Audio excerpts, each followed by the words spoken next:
Well, that hasn't come out right. May as well throw it away. Or I could repair it with resin. Biff, pow, zap, clunk, clunk, ouchie. Hey guys. Prints don't always come out perfectly for a variety of reasons. In this instance, I didn't support the print properly, something which has since been rectified.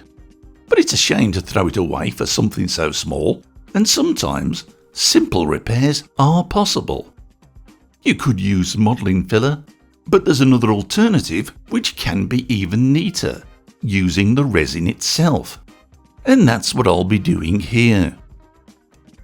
Firstly, you'll need a UV light source, and I purchased this small torch on Amazon for convenience, and it's been great.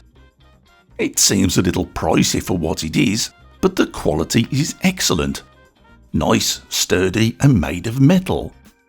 Most importantly, it puts out UV light in the 405 wavelength, which is critical for our needs here, as it matches perfectly the requirements of printable resin. And that's not something all those other cheaper products necessarily do, so be careful with your shopping choices. The only other things that we'll need are the resin that you printed with, in my case Soraya Fast, a small and cheap paintbrush, and maybe a few paper towels.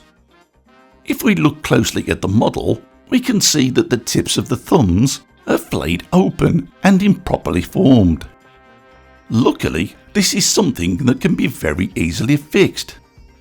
Here's the lid from the resin bottle. You can just about see a thin trace of resin, and that's all we need here.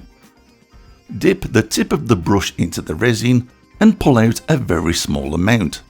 We really don't need much. Now I'm going to paint the tip of the thumb, making sure that I get the resin into all the split areas and letting it fill those tiny voids. Don't use too much, just work in thin layers. Now, moving the lid and the brush well out of the way, I'm going to blast the area I've painted with the UV light for about 10 seconds. You may be unimpressed at this point, but stick with me as I do a few more layers. The resin is nice and liquid, so it fills in all those gaps that you'd normally have to force modelling filler into. And it's also worth mentioning, I do close my eyes every time I turn on the UV torch, as UV light isn't actually very good for our eyesight. You can buy safety glasses to block out the UV light, but I'm cheap and eyelids are free. Now realistically, it took maybe 2 or 3 minutes to do this. But I do have a nicely formed thumb, and if it wasn't perfect, a little sanding with fine sandpaper would do the rest. The colour doesn't always match, but with a little paint, you'll never know the difference.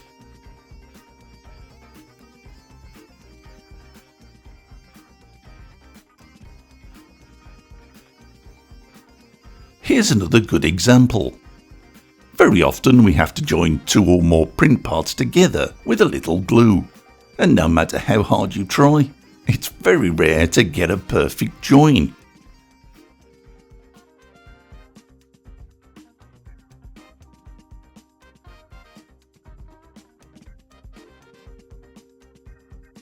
Again, I'm going to let the resin run into the gap.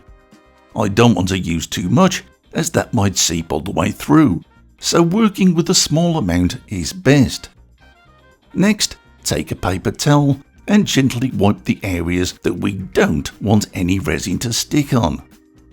And then finally, we'll blast it for 10 seconds or so with a UV light. Build this up over several layers and you very quickly have a seamless join that is far stronger than glue alone. Again, with paint, you'll never know it was there.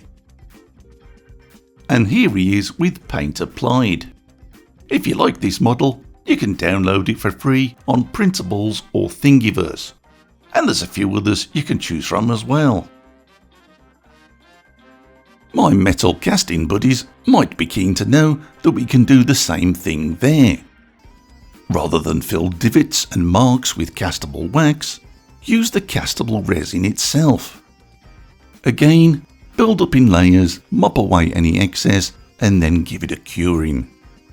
In all cases, once you've repaired your print, it's a good idea to give it another 10 minutes or so within the curing station.